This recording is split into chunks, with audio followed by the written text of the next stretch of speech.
A mother's fight, making sure medical needs are met.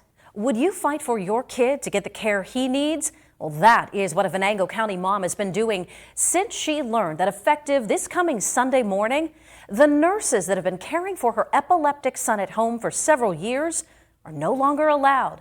It is a decision being enforced by the Office of Developmental Programs, or ODP, and this mom wants answers. 23-year-old Josh Bowen sits mesmerized in a chair watching the movie Sonic with no sound. He suffers from epileptic seizures, and that medical issue, among others, has filled his mom's table with paperwork.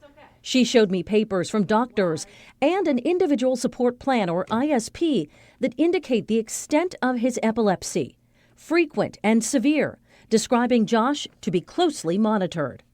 It affects his speech, it affects his vision, it affects his ability to walk, his short-term memory, swallowing. Cheryl Bowen tells me she learned that the Office of Developmental Programs, or ODP, informed her that Josh no longer needs home health nursing, and that she never provided paperwork of Josh being epileptic, only that he has Asperger's syndrome, which does not warrant daily nurses.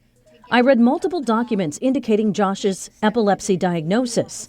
Cheryl is now fighting the ODP decision. I said, I'm appealing that. He says, it's your right. Here's the paperwork.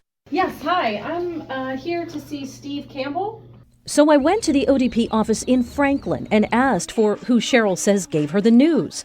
We wanted to know why the office told Cheryl they did not have the needed paperwork. One day later, the Venango County Human Services coordinator sent me this statement. Amy Wood Wessel wrote, the agency is, quote, dedicated to ensuring that individuals and families have access to essential services. The statement went on to say that, quote, we are unable to comment on specific individuals or families we serve. And with attachment disorder, he's going to be up next to me constantly once I do not have a nurse.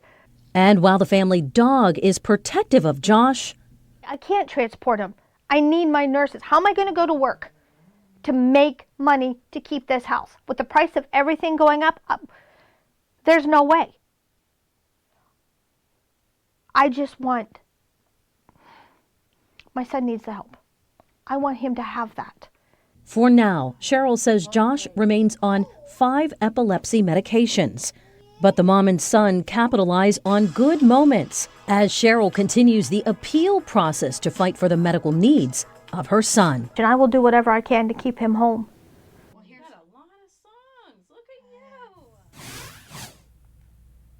He really is a great young man.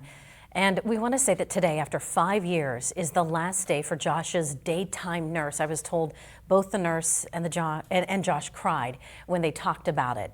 But if anyone has ever had a caregiver in their home, someone other than a household member, you know how integral that person is. So Cheryl, who is adored by her son, also tells me she's going through a nursing program right now. She's doing an online nursing program through Penn West, and after Sunday morning, no more nurses in the home will be provided by the state office. Eva, what a story. So what's next now? Well, Cheryl's preparing for another step in the appeals process, and that will likely include a hearing in Harrisburg. There's already been a couple hearings so far. She was at one in Erie. There's been some in Pittsburgh, so the next step is to go to Harrisburg, and we'll, of course, continue to follow what happens. A lot of legs left in this story for sure.